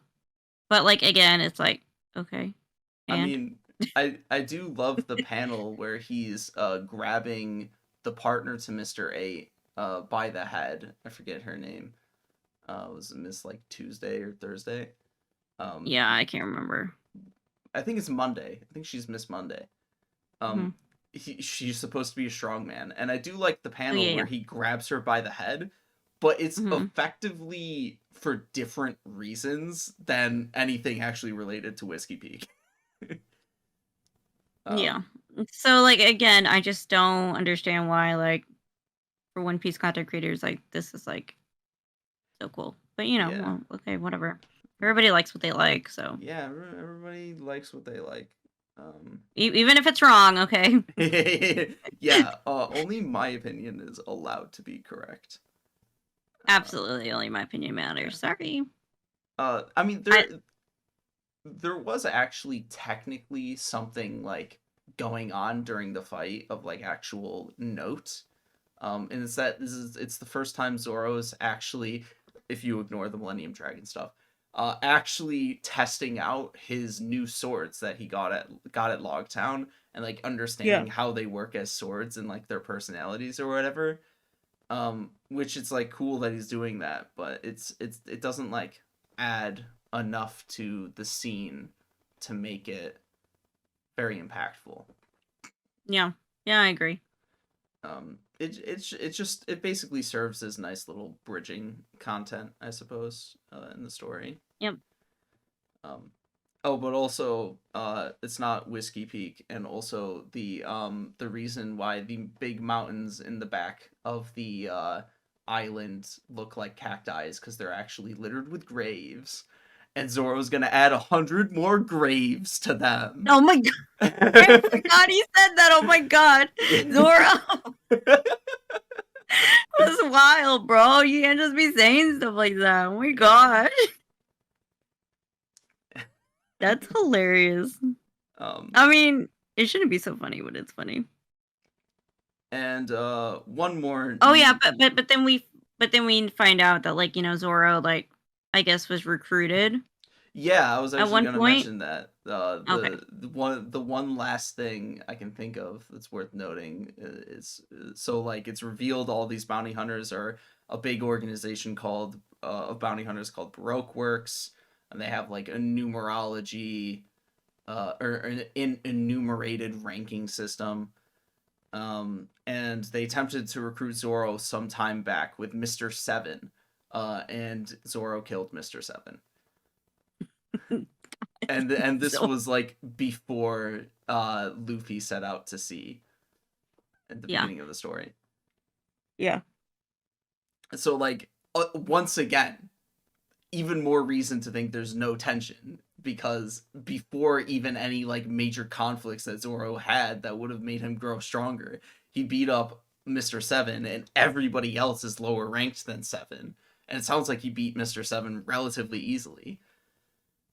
Yeah, so here you go. I mean, it's just to make him look cool. Yeah. I mean, he looks cool, but He does look very cool. I He prefer to looks have very more. handsome. Yeah, I just prefer to have more in my stories than the guy looking cool. Yeah, me too, honestly. Because like I like, you know, I do like having, you know, I do like reading some manga that's you know, cool fights and like, you know, we do cool stuff. And then I like but I also like some manga with substance or like you know, but you know, if I can have a manga with both and that manga has showed me we can do both, like let's do both, Yeah, you know? One Piece usually has both. Again, this is more like bridging content, and it's fine. It's serviceable as bridging content. It's just and do think Whiskey Peak is good overall. I just question people's sanity when they rank it Question in their the sanity. upper like echelons of One Piece arcs. Yeah, I mean, I just like, I mean, I also question their sanity because again, I just did not like this arc. Just didn't like it. I just didn't like it. I gave it. Yeah, I just thought it was boring. At the end of the day, it's just boring. Yeah. All right. And So I just and then we can we can move on. But like yeah, I just then we effectively shotgun a bunch of exposition. Nami was actually pretending to be drunk. Miss Valentine is actually secretly the princess of the kingdom of Alabasta named Vivi. And the head of the organization Baroque Works is trying to take over the kingdom of Alabasta. And like nobody knows his identity, but actually Vivi found out his identity, and it's one of the seven warlords of the same sort of governmental rank as yep. Mihawk. It's a crocodile. Um, and so when you learn actually that this is like the next major antagonist, there is definitely tension there because you saw Mihawk and Mihawk bodied Zoro, and you wonder, oh, is Crocodile like on the same sort of level as Mihawk? Mm-hmm. Um, no, but it does still provide tension knowing that he's one of those state government sanctioned pirates. Yeah. And Um, so and I'm like, okay, so this pirate has this huge organization of people, but like these people kind of suck. yeah, So at least these ones do. But I yeah, mean, you these can't guys all be suck. winners. I mean, the Straw Hats. The reason why all of the Straw Hat pirates are winners is because there's only a handful of them, and even then, half of them are, all things considered, kind of weak. Um, they're Yeah. not overly strong. Nami and Usopp in particular, they are capable of overcoming the odds, but they're not like particularly strong individuals. And when you have an organization with thousands, somewhere around like 10,000, I think, in Baroque works in total, most of them are gonna be fucking scrublets. Yeah, I guess you're right. All that matters is that the top people in the group are not scrublets. Um, Yep, and if they can keep everybody in line because it seems like that their job is to kind of investigate, you have the unluckies that kind of yeah, also investigate. So like, yeah, I guess if you have people to keep everybody in line, then like, okay. yeah, And then, uh, you got the whole graveyard in the back, so like we know what happens when you don't do your job. yeah, it's true. Um, So, yeah. and so two of those upper echelons, Mr. Five and Miss Valentine, come to capture Vivi because it's found out that she knows Crocodile's identity. Um, and all of the agents numbered 5 and above have devil fruit powers. Mhm. Important note. Um, and Nami has a moment of brilliance, and she decides to extort Vivi for money Of course. in exchange for helping her. And she uses Zoro to that end, calling on his debt from the money he borrowed in Logtown to pressure him into saving Vivi. Yep. Yeah, I mean, good for her. I would too. Honestly, I'd be like, look, girl, I'll help you out if you pay up. Yeah.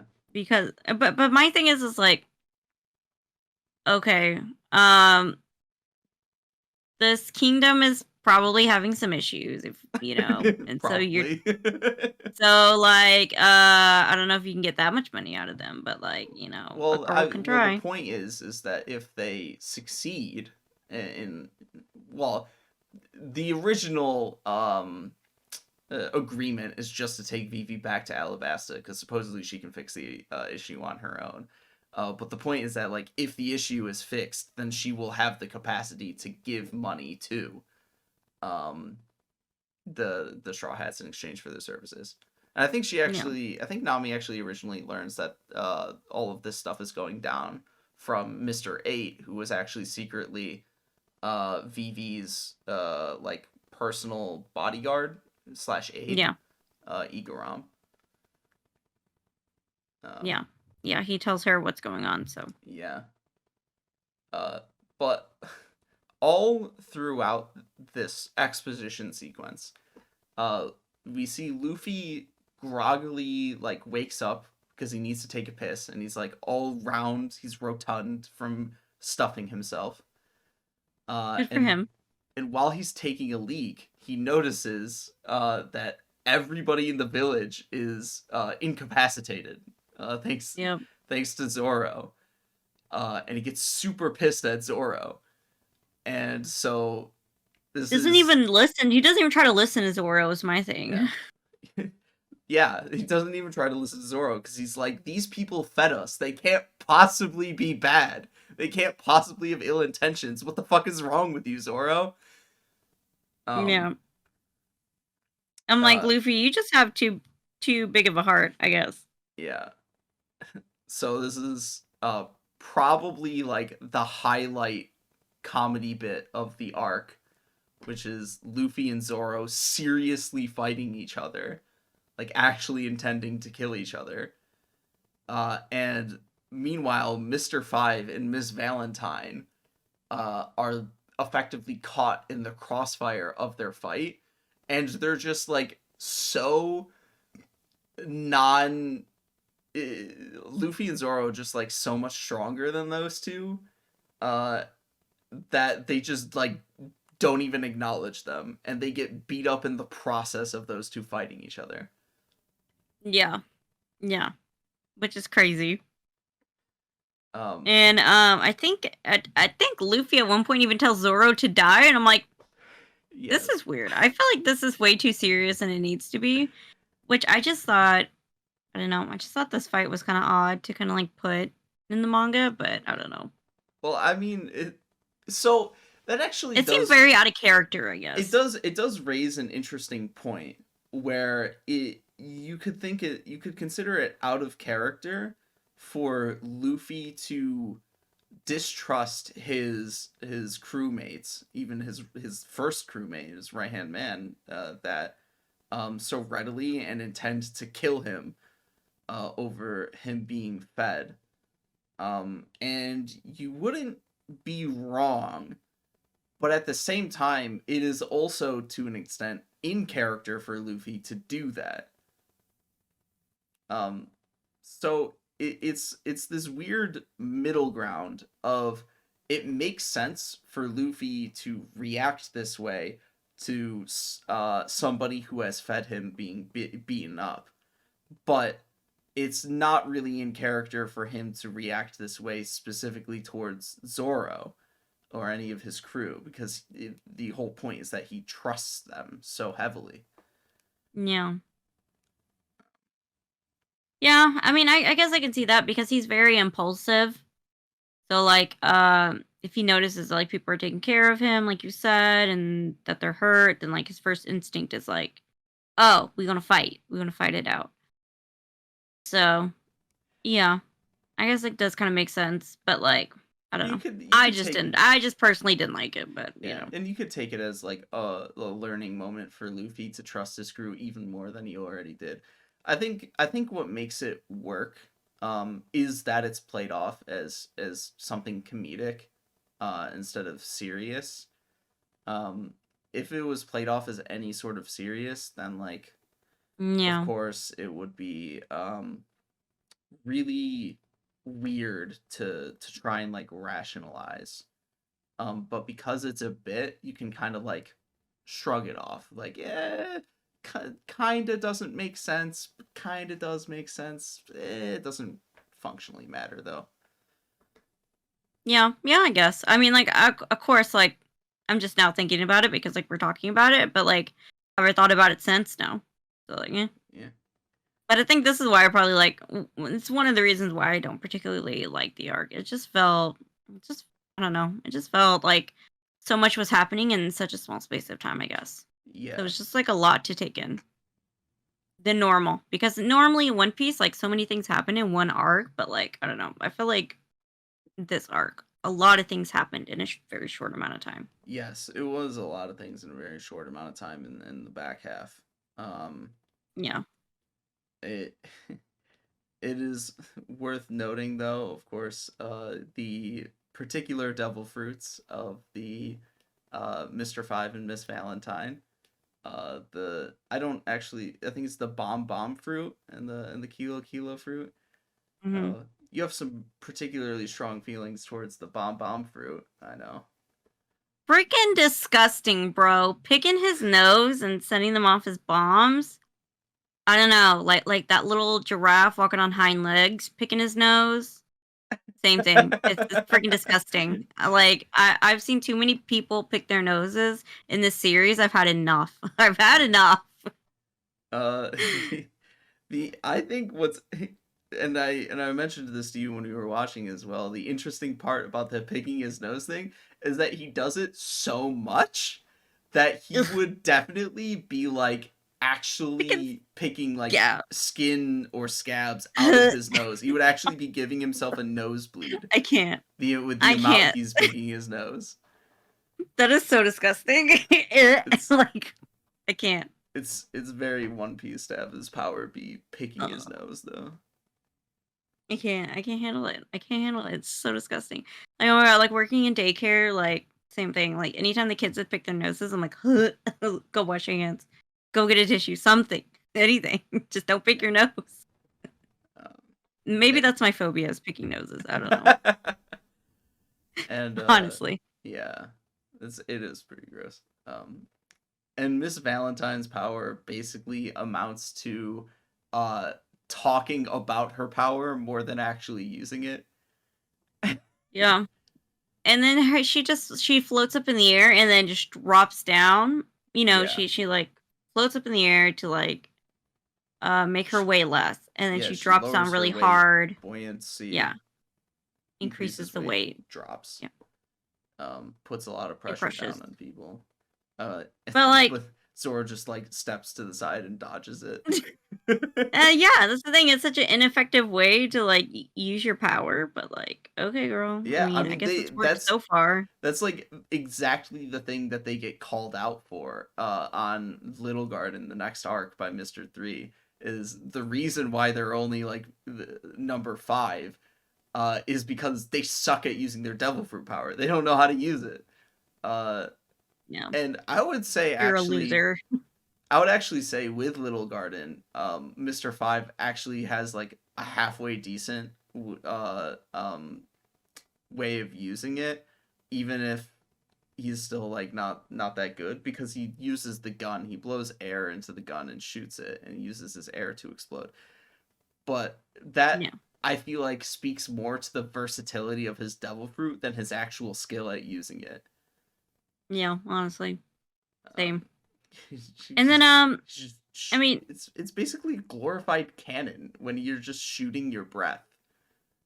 yeah. Honestly, so like, was I really impressed by these double fruit powers? Like, no.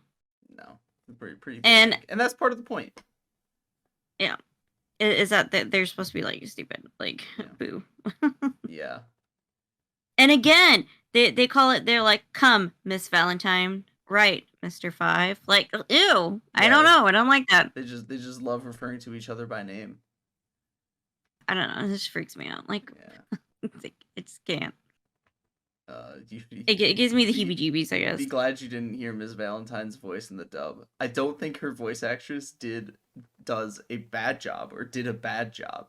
But like because Miss Valentine is constantly like proselytizing about her ability, it becomes like really annoying.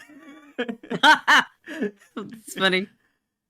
um But Miss Valentine too. Like, she has this ugly giggle.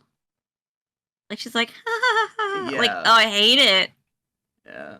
It's it, She's so it's annoying. it's closer to the whole traditional One Piece. Everybody's got their own unique laugh thing. I don't But know. also but in this case it's more so actually just her having like annoying stereotypical woman laugh. I can't handle. I can't handle it. I mean, my laugh is cute, but like hers is not cute. So like, yeah. Well, she's also white. That's the reason why it sucks more. Yeah, maybe that's what it is. She's She's white. she's Sorry. got like stereotypical white woman laugh. Yeah, like the Karen laugh kind of thing. Yeah. That reminds me. Mr. Five was black. Zoro's racist. Oh, we forgot to mention. Oh, we forgot about that. Yeah, I forgot Zoro's racist. Poor Zoro, just can't catch a break. I mean, Oda, sexist and then racist. Come on, Oda. Zoro's had enough. Okay, you can't make him look cool and make him look racist at the same time. I don't know. Zoro or Oda does it. Zoro does often look both cool and racist. He's a true role model. Only racist people are cool. Oh my god, don't say that. Oh my god, terrible. It took me like a couple seconds to register what you said.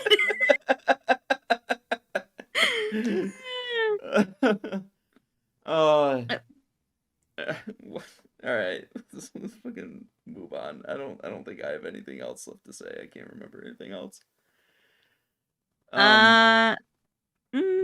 I can't remember what else happened, honestly. Like I said, this arc wasn't very Oh yeah, I think they do get cornered at one point, but I don't remember who. Like they're getting ready to get on the boat, right? Yeah, we'll get there. We'll get there. Okay. So Nami is the one who knocks Zoro and Luffy out of their little tiffle. And they, of course, good for her. Yeah. We love her. We stand her. And what a queen. So from there, they've got Luffy up to date to whatever extent that he's up to date, and they make a plan to get to Alabasta, and that's Igaram is going to sail directly there with an eternal pose, the fancy log pose that permanently points in a specific direction, to act as bait, and he's going to cross-dress as Vivi in a very unconvincing manner. Because he looks just like her, you know? Yeah. But it was interesting to look at the outfit that he had. He did a fantastic job with the outfit. He just definitely looks nothing like her. Yeah, I'm like, how did he pick up that outfit so quickly, you know? I mean, I guess he just always has a VV wig on hand. And maybe he put on her spare clothes or something, although I don't know how he managed to size them up. I mean, it's a little sus, but okay. I mean, it's a hobby of his. Don't judge. I won't judge. Judge, okay. So he's supposed to sail directly there, and they're supposed to sail the indirect route.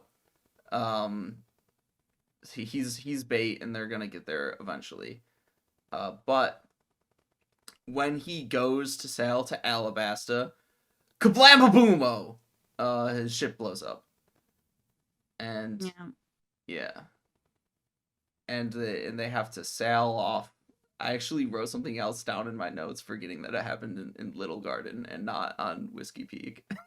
Wow, you're really about to screw it up, weren't you? Yeah, I did. I almost screwed up. And they sail off to the next island, which is Little Garden, in tears because they think that Igaram is dead.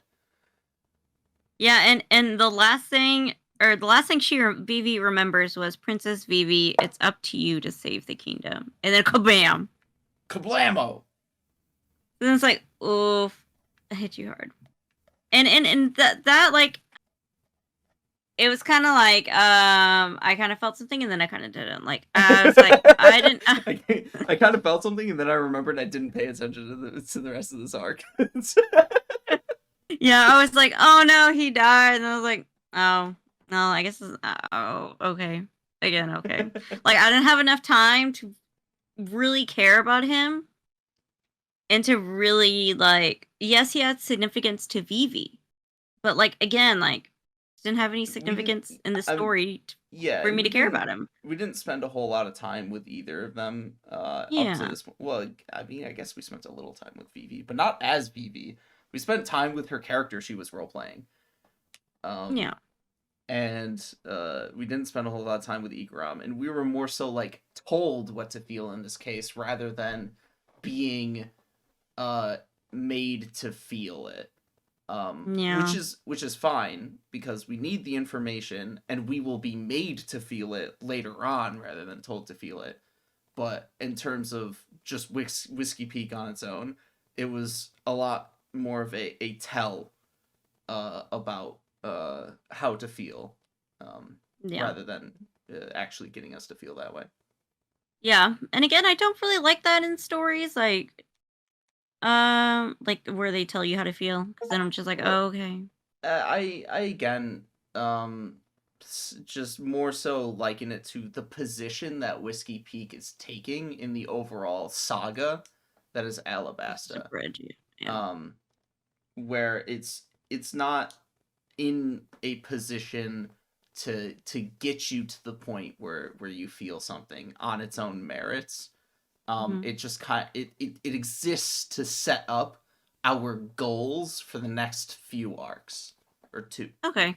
Yeah, three. It's 3 arcs total. That makes sense. Yeah. Yeah, I get what you mean. Yeah. Yeah. Okay. Yeah, I didn't think about it that way. But yeah, that's a good point. Um, Okay. I guess that changes my mind a little bit. Okay. This arc is okay. it's it's It's it's it serves its purpose. yeah. I wouldn't say it's particularly extraordinary. It's funny. It's got some nice, Okay, interesting yeah. stuff going on, but it's more Right. so a purpose that it is serving rather than anything more significant than that. Um, I did actually just remember one last like joke that happens in the arc, which is Mr. Mhm. Nine, where they're in the midst of like giving the exposition about who Princess Vivi is, and he's like making a joke like, oh, because he has a crown on his head and he's like cosplaying as like a king or whatever. He's like, you guys know Oh I'm yeah. not an actual king, right? This is just for like a bit. Um, but that's it. Yeah. Yeah. Yeah, he says in the arc before, like, oh, I'm the king, and they're like, okay, and Nami like squeezes his face, says, yeah, right. Yeah. Yeah. So yeah. Like, Um, okay, sir, we really believe you're a king. Okay. yeah. Okay. Why are Uh, you out here hunting for a whale then? si- since we've talked about them back to back, though, it is sort of like a stark contrast with the way that I was like talking about Whiskey Peak as like a bridge versus the way we were talking about like the emotional feels of Reverse Mountain, where uh, Reverse Mountain was about, I think, even shorter than Whiskey Peak, Yeah. um, and it had exposition in it, but it does a lot more to make you invested in Laboon and the conclusion of the arc than Whiskey Peak. And to be fair, again, Whiskey Peak is more of a setup, whereas Reverse Mountain is in a sense its own like bridge as well. But it's like a standalone bridge, whereas Whiskey Peak is a connective bridge.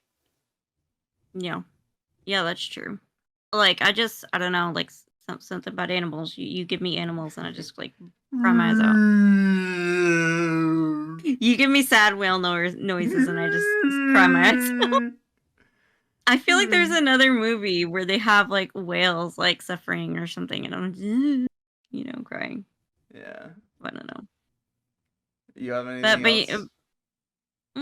I think that's all. But yeah, I mean, I guess Whiskey Peak is okay. Is it my favorite? No. I think anybody who does think it's like is their favorite, like, okay, good for you, I Okay, guess. I But haven't like, heard any you, favorites. There's good reason for that. Like obviously, even like fucking Alabasta is like significantly better than Whiskey Peak. But like the very the basic tier list format. S tier, A mhm. tier, B tier, C Yeah. tier. Um, I've seen it in A tier, in more than one tier list. I mean, I'm pretty sure. I mean, that's depressing, but okay. It's Zoro That's a stance. choice. It's because it's like the Zoro arc, so to speak. until Alabasta. Again, Because that is a choice. he doesn't do anything in Little Garden. He definitely That's doesn't true. do anything in Drum Island. And he then finally gets to do something in Alabasta. And since he is basically the one doing things in Whiskey Peak, for people who love Zoro, this is the shit, man. This is I mean, everything they it's dreamed like of. so good. They got to put him in A tier. Oh, Okay. actually, I did want to in the wake of talking about the Zoro versus Luffy fight, I wanted to ask you to engage in a brief stint of power scaling. How do you think the strengths of the Straw Hats, at this point in the story at least, are relative to one another? Are relative to one another. Well, Sanji is. I don't know. I feel like Sanji's not really up there in strength. I mean, like, he's obviously like third, right? But like, I don't know. I I feel like it, I feel like Luffy. I feel like Luffy and Sanji were going all out at this point. I guess was Luffy and kind of the, Zoro. yeah, So was the point of the fight. So like, I so would say they're pretty close in strength, right? so would you say that Zoro is closer to Luffy or closer to Sanji in strength? I say he's closer to Luffy. Interesting, interesting. Um, I don't really have anything to say in that regard. I don't fucking have an opinion. It's consistently like shown throughout the series that it's Luffy 1, Zoro 2, Sanji 3. Hmm. And there's like no reason to believe otherwise, so to speak. Hmm. It's more like the only like debate, quote unquote, to be had is like where Zoro is positioned in that middle spot, closer to Luffy or closer to Sanji, and then also like the gap between Sanji and Luffy. Um, but So what? So it what's the it normal or what's it the doesn't matter to me. average consensus with people? Like, do they think he's closer to Luffy or Sanji? I Zoro stands definitely think he's closer to Luffy. Of course, Um, yeah. I think the story and uh the average person thinks that he is probably closer to Sanji than Luffy. Especially in the current point in the story. Um but like we, even whenever you see like a big climactic or like the major climactic arcs, Mm-hmm. so like Alabasta, Skypiea, um later on there's one called Eni's Lobby. In each one of those you can see that Zoro is pretty, I would say, obviously shown to be closer to Sanji than he is to Luffy when you look at the disparity in the opponents that they face, like the disparity between Crocodile and Mr. One. Even though Mr. One Yeah. obviously powerful, Crocodile is at least portrayed to be in something of another class. Um, and then if you want to use bounties to further solidify that, Luffy always has a pretty solid bounty gap between Like himself 3 times. Like, yeah. and Zoro. It's actually less. He's actually got less than half, or Zoro's actually got more than half the bounty of Luffy after Alabasta. But like the point stands is, um, Yeah. but it's Okay. like it's power scaling. Nobody gives a fuck. It's not that big of a deal. Oh, it's a big deal to some. Yeah, it's Seth the programmer out here being like, quantifying that shit. Um, Quantifying. Oh my god. yeah, I quantifying know. it. I know. So sometimes when some people like get to power scaling, I just like zone out. You know, like I just disassociate. Like I'm outside of my body at that point. Yeah, yeah. All right, now I'm definitely done with that stuff I have to say. Yeah, I think I'm done. I've said all I wanted to say. But like, yeah, Reverse Mountain is my favorite, definitely Yeah, out of the two. Yeah. of course. Well, with that said, next time on the Pirate Odyssey, we'll be going to Little Garden. and probably not touching on Drum Island because that definitely would deserve its own Yeah. episode. I just It's gonna don't be know long if as fuck. yeah, I just don't know if Little Garden deserves its own episode, but we'll make it work. If it's only an hour long, then it's only an hour long. Who cares? Yeah. But until then, peace.